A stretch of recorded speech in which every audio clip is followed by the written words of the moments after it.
j'aimerais qu'on parle dans toute intimité. En toute intimité, ceux qui sont là depuis le début le savent.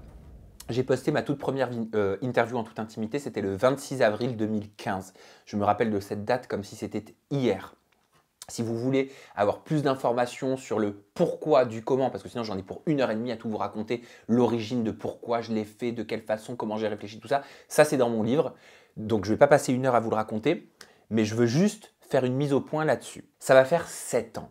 Ça va faire 7 ans maintenant que je fais des interviews en toute intimité. Ça va faire 7 ans que le programme est installé. Ça va faire 7 ans que ce programme, vous l'aimez et vous le suivez. Et je vous en suis extrêmement reconnaissant pour ça. Ce qu'il faut que vous sachiez, je crois que je vous en avais brièvement parlé, mais je vais rentrer un peu plus dans les détails.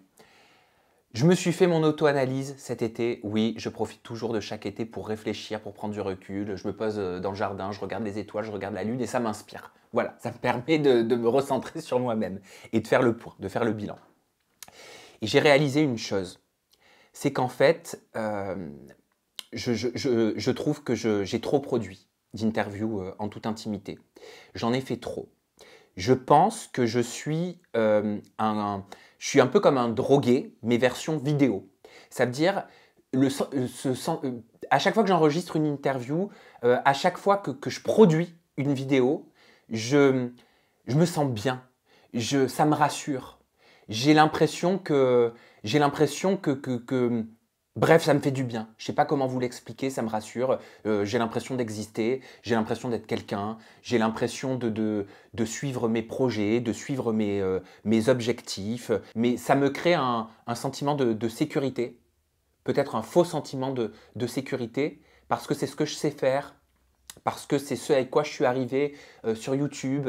Et je ne sais pas si ça vous le fait, mais dans la vie, quand on a des habitudes, quand on a l'habitude de faire quelque chose et qu'on le maîtrise et qu'on sait le faire, eh ben, on persiste, on continue, on continue, on continue. Parce que ça nous fait du bien, parce qu'on est en sécurité avec ce qu'on a l'habitude. Et le problème, c'est que je trouve que je me suis épuisé à produire des vidéos, parce que ça me mettait dans ce sentiment de sécurité. Et je me suis interdit, quelque part, d'aller voir d'autres horizons. Je me suis interdit de produire d'autres choses. Mais non, mais c'est faux ce que je suis en train de dire. Parce que j'ai créé Aja. Mais Aja, je l'ai fait justement pour combattre ça. Parce que je commençais l'année dernière à avoir conscience de ça. Donc je me suis dit, il faut que je fasse Aja. Donc je suis passé à l'action pour Aja. Mais le truc, c'est que j'ai 1 milliard d'idées. Vous ne pouvez pas vous imaginer tous les projets que j'ai envie de mettre sur pied. Mais à force de rester dans le même chemin, d'emprunter toujours ce même chemin que je connais si bien, bah, je ne vais pas à droite, je ne vais pas à gauche. Moi, je trouve que je ne vais pas assez à droite et que je ne vais pas assez à gauche. Et j'ai envie d'emprunter différents chemins qui sont peut-être un peu plus sinueux, mais qui me permettront de découvrir plein de choses. Aujourd'hui, j'ai envie de sortir de ma zone de confort. Ma zone de confort, c'est produire des interviews pour l'instant. Je suis honnête avec vous, je vous le dis. Et je pense que ce sentiment de sécurité, il est faux. Et il m'empêche de pouvoir aller voir ailleurs. Mais j'ai tellement d'envie aujourd'hui, je vais vous en parler dans cette vidéo, et je souhaite les mettre en pratique. Et c'est pour ça que cette année, je vous le dis, j'ai envie de moins produire d'interviews en toute intimité. En tout cas, j'ai envie que s'il y a des interviews en toute intimité, je veux que ce soit pour les bonnes raisons. Je veux qu'il y ait vraiment du fond.